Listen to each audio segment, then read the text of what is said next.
In 1949, on the cusp of the discovery of lithium, Victorian asylums were very much like those elsewhere. Patients were continuing to be warehoused, therapies from different traditions were being mixed together. We'd seen the advent of group psychotherapy, we're seeing a use of drug treatments, opium, morphine, barbiturates, speed, amphetamines, all being used. ECTs come in with a vengeance. Sleep and coma treatments are being used. Lobotomy as well. And with all of these things taken together, as with elsewhere, you could never tell which therapy was doing any good. This was a system that by 1949 was pretty much near breaking point. It's a system where there's not enough money to fund these huge institutions. They're going to have to spend a lot to do them up. There's really little control, little organised control. And it was felt that something had to be done. And that something was to bring in a new man, a new broom, a person that had been trained elsewhere upon, a British man, to come in and reorganise the mental health services in Victoria. And when we look at Eric Cunnigham Dax, the Dr. Dax at the coffee shop in the Maya building on the Royal Parade, we again see all of these kind of contradictions that I described when we were looking at Ellery. All of these different rag-bag methods put together, mixed up and thrown at the patients in one way or another.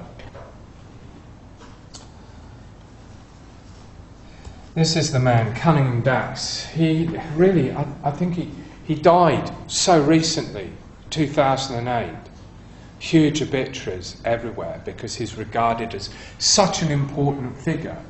And of course he is an important figure when we look at what happened during the course of his control of psychiatry from 1952 onwards. So here he is. Prior to coming to Australia, he'd been in charge of a mental hospital in Coulsdon, just south of London in Surrey. Like many people, he had been trained in the somatic school. He uses all of these different methods: chemical shock, ECT, lobotomy. But he's also interested in using other methods, the other methods that have arisen since the First World War, and we'll be going into those in some detail. Methods that have become ingrained by fighting the Second World War, both wars having a huge fallout in terms of mental problems of the troops. And he was interested in using social work, group therapy, art therapy, all of these different methods. Now, the Victorian government was aware of the problems, and they commissioned a report in 1850 that revealed the state of the hospitals that I've just described, the plight.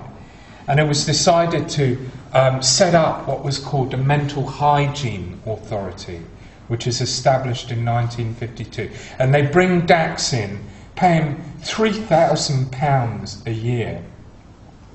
When did Australia go over to dollars? Was it 65 or something? 66, it was that. So they're still working off pounds and dollars. Mental Hygiene Authority, what an interesting name that is.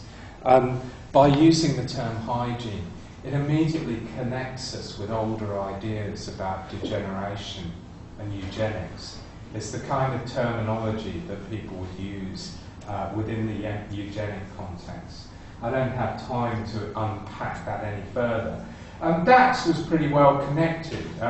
We can see there our man Walter Freeman carrying out one of his transorbital lobotomies, writing to Dax about Dax's decision to go to Melbourne and head up the Mental Hygiene Authority. He said, "Dear Dax, I'll be damned. Melbourne was not the cosmopolitan city that it's regarded as today. During the 50s, it was something of a backwater. Indeed, what was it Ava Gardner said about coming to film on the beach at Melbourne, a film about the end of the world? You couldn't go to a better place to make a film about the end of the world than Melbourne. It probably equates to somewhere like Dunedin, if we're thinking about Dunedin today, Melbourne during the 1950s. So it was regarded as quite an extraordinary move. And under Dax, we see a whole raft of reforms. He continues his multi-therapeutic approach. We see an increase in funding from the state and the federal government. He boosts the public service, particularly the hospitals, does all of the reorganisation that's necessary, incorporating people with a whole range of different problems beyond, say, the psychotic conditions, and developed a mental health plan that was geared towards a whole range of services that started off with acute treatment right the way through to some form of community aftercare.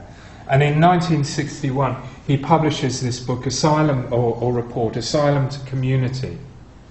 Now, what he's putting forward there, and this is where we begin to see both the huge changes that are underway during this period, but also the importance of Dax, was that as early as 1961, he's suggesting that they can scale back the provision of the mental hospital to try and start to treat people within the community, to try and move them out of institutional care into the wider world. The process that will be called decarceration.